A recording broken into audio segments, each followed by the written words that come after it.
Ladies and gentlemen, welcome to the 9 p.m. English News Edition brought to you live from RTD channel.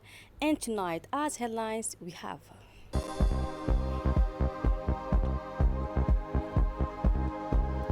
local actors mobilize against gender-based violence, close collaboration between CNDH and FNUAP. And on the international scene, Trump signs an executive order ending sanctions against Syria. Those were the top stories, and let's begin the news with this press release from the presidency. The president of the Republic, President Ismail Omar Guelleh, sent a message of congratulations to his Somali counterpart Hassan Sheikh Mohamud. In a telegram sent on the occasion of Somalia's National Day, President Guelleh wished the Somali leader a success and prosperity. The people and government of Djibouti join me in expressing their friendship and support to the broadly Somali nation, wrote President Guelleh. He also added, may the Almighty bless Somalia ongoing efforts to achieve lasting peace and stability throughout the country. And President Guelleh concluded his message by once again offering his warm congratulations to President Hassan Sheikh Mohamud and to the Somali people. And Djiboutian and Chinese officials met to reinforce bilateral ties. And during a recent visit to Beijing, Ilyas Moussa Dawale, Djibouti's Minister of Economy and Finance, in charge of industry and Secretary General of the RPP party, held a courtesy meeting with Liu Jianzhou, a Minister of the International Department of the Communist Party of China. The meeting, which took place on June 26, 2025, during the AIIB annual meetings, provided a valuable opportunity to discuss the growing partnership between the two countries.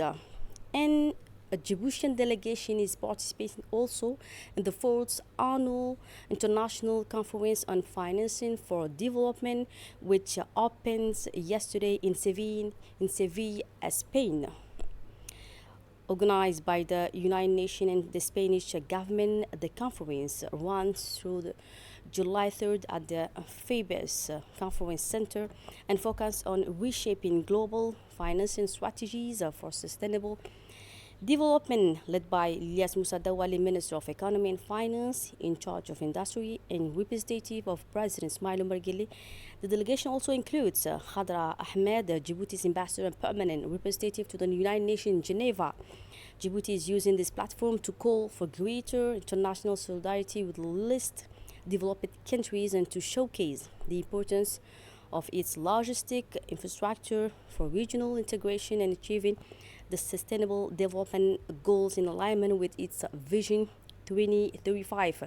The conference takes place in a context of increasing pressure on public finances. More than 70 heads of states and government, along with leaders from World Bank, IMF, and European Union, are attending. We continue the news with this story from Burkina Faso. Djibouti took part in the fifth ministerial meeting of the Desert to Power Initiative held yesterday in Ouagadougou, Burkina Faso. The Republic of Djibouti was represented by the Minister of Energy in charge of natural resources, Younis Ali. The meeting, co-hosted by the African Development Bank and the government of Burkina Faso, brought together energy ministers and high-level representatives from over 11 Sahel countries along with development partners. The team was improving the technical and financial performance of Sahel electricity companies. The Desert to Power initiative aims to generate 10 gigawatts of solar energy and provide clean electricity to more than 250 million people in the Sahel region by 2030. And during the session, participants reviewed the progress of the initiative and discussed key topics, including the adoption of a joint framework for independent power producers. Thereafter, the Energy Minister Younis Ali Guedi and his counterparts from Niger and Chad were received by Burkina Faso's Prime Minister Rim Tabba, John Emmanuel Ouedraogo for a high-level talks on regional energy cooperation in the Sahel. The meeting took place on the sidelines of the fifth ministerial conference of the Desert to Power initiative, introduced by Burkina Faso's Prime Minister. Discussion focused on the urgent need to address the energy challenges facing Sahelian states and to improve energy access for communities across the whole Sahel region. Next in the news, the National Human Rights Commission, in partnership with the United Nations Population Fund, held a key awareness workshop on gender based violence yesterday at the Kempinski Palace Hotel. The meeting brought together many stakeholders involved in fighting gender based violence, including community women leaders. The main goal of the workshop was to raise awareness about violence against women and girls and reinforce coordination among those working on the ground. Participants shared the challenges, good practices, and ways to prevent violence and support survivors. The workshop also highlighted community initiatives and support systems in the most affected areas. Stories from women leaders and experiences from the One Stop Center gave a clear view of the situation on the ground. And at the end of the meeting, everyone reaffirmed their commitment to continue awareness campaigns, capacity building, and advocacy efforts to build a more inclusive, fair, and violence free society. Taking the floor, the president of the National Human Rights Commission emphasized that this workshop is a crucial step in the fight against gender based violence. He expressed the importance of continued support for survivors and working together to build a safer and fairer society. He also highlighted the need for stronger coordination between all stakeholders and called for increased awareness to prevent violence before it happens. And still with the national news, on the 28th June 2025, the wives of officers from the Grand Boulos military city organized a commemorative lunch at the Djiboutian Coast Guard reception hall to celebrate the 48th anniversary of the national independence of our country. The event, both warm and patriotic, brought together many civilian and military dignitaries in a friendly and brotherly atmosphere. The celebration was highlighted by an impressive performance by the Harbi military band, who energized the day with patriotic songs that were met with long applause and dancing. Their performance added a special emotional touch to the day of remembrance and national pride. The officers' wives expressed their gratitude to the President of the Republic, head of government, and Supreme Commander of the Army Forces, and for his support to peace, stability, and the well-being of his fellow citizens. Thanks to his visionary policies and strong leadership, the nation has preserved harmony and progress. And this warm and patriotic ceremony was highlighted by an outstanding performance from the Harbi military band. They energized the day with stirring patriotic songs that were met with long applause and dancing.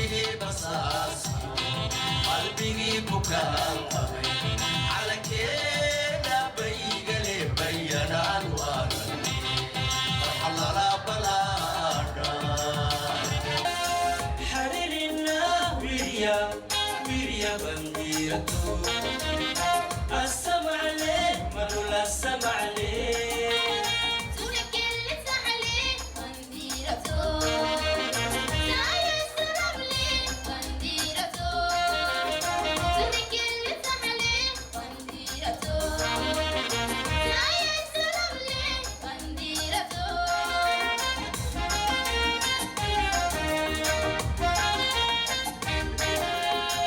حريرنا ويريا بنديرته السمع عليه ملولا السمع عليه سونك اللي تحلي بنديرته سايا السلام لي بنديرته سونك اللي تحلي بنديرته سايا السلام لي بنديرته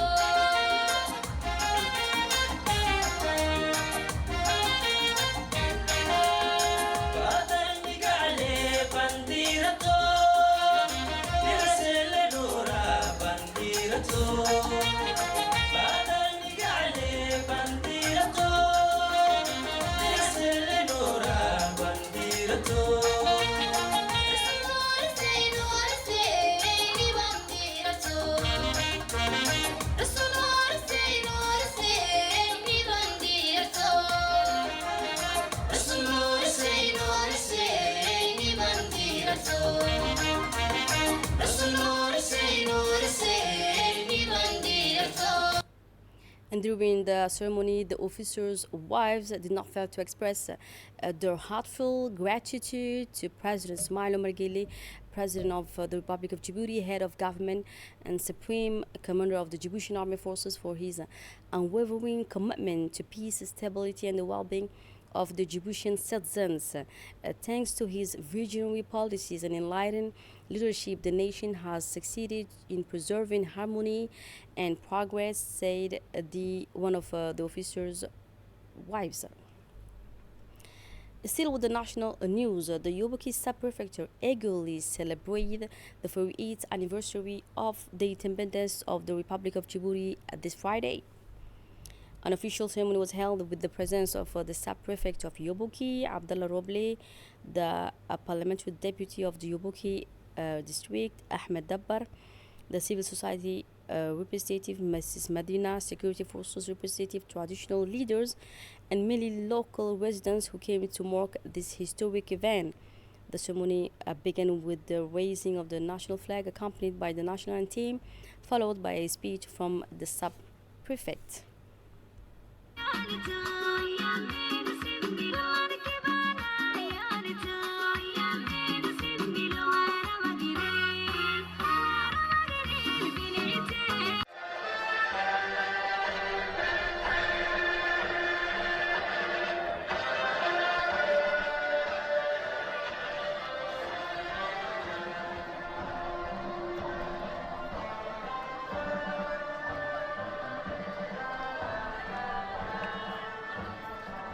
Ce soir, nous célébrons avec une immense fierté et une grande...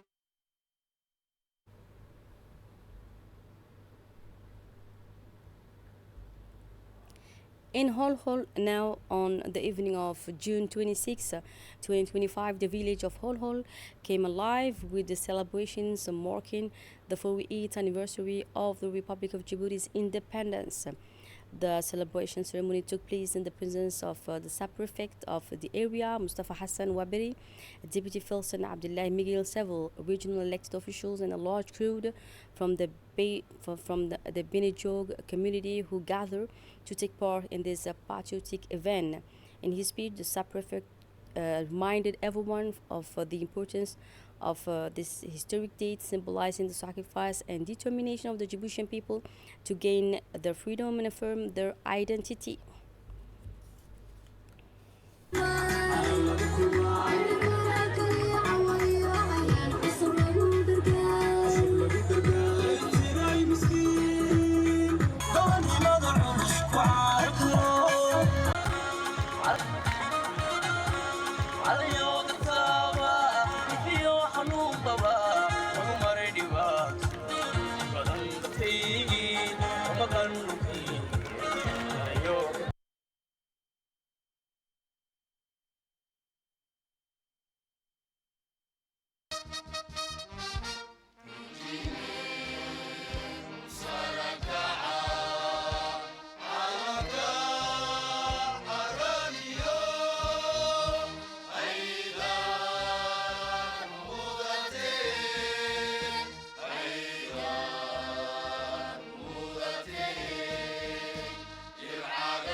Let's turn to another news. As part of its commitment to fighting climate change and protecting natural ecosystems, the agency Carbon Sovereign organized a special day this weekend focused on environmental and marine biodiversity protection in the Gubet area near the famous Lake Asal.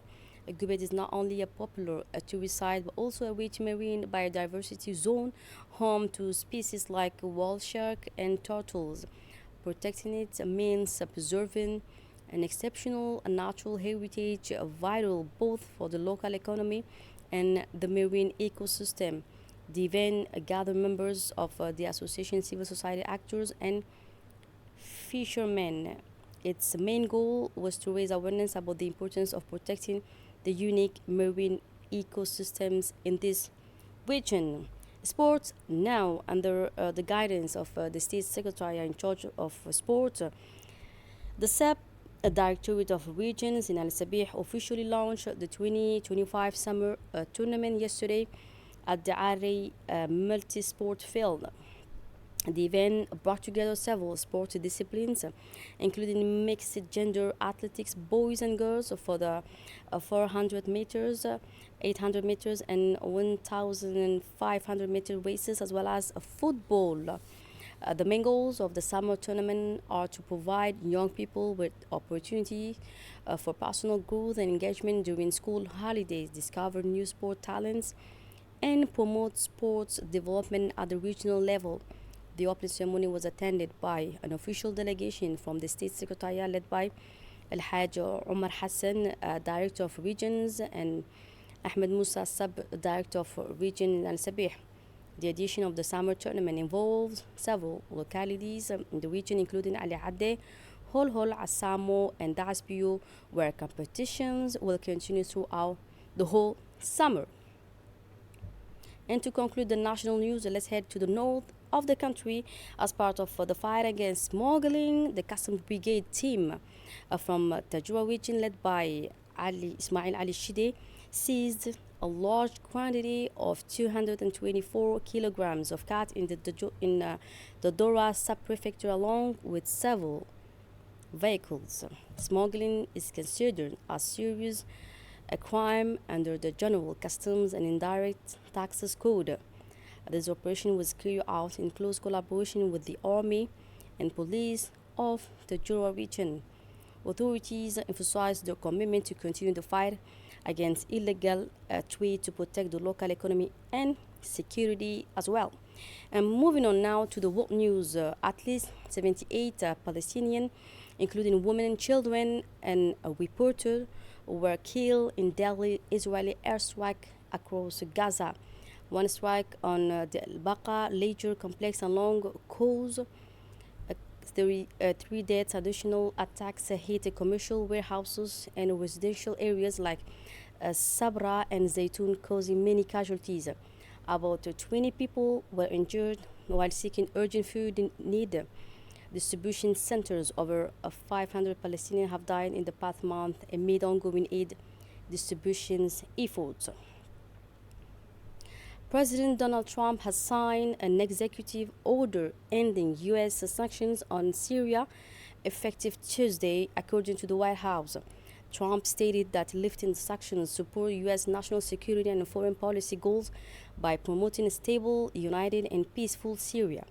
The order removes a restriction on exporting certain goods to Syria and aims to facilitate economic recovery. And finally, in Turkey, over 50,000 people have been evacuated in Turkey due to widespread forest fires, mainly affected by in the provinces of Izmir, Manisa, and Hatay. The Turkish Disaster Management Agency reported that citizens from 48 locations were temporarily moved to safe areas. The Safe Hizir district was the hardest hit, with 42,300 people evacuated. Thousands more were displaced in Manisa and Hatay. That's it for tonight news. Thanks for being with us and have a good night.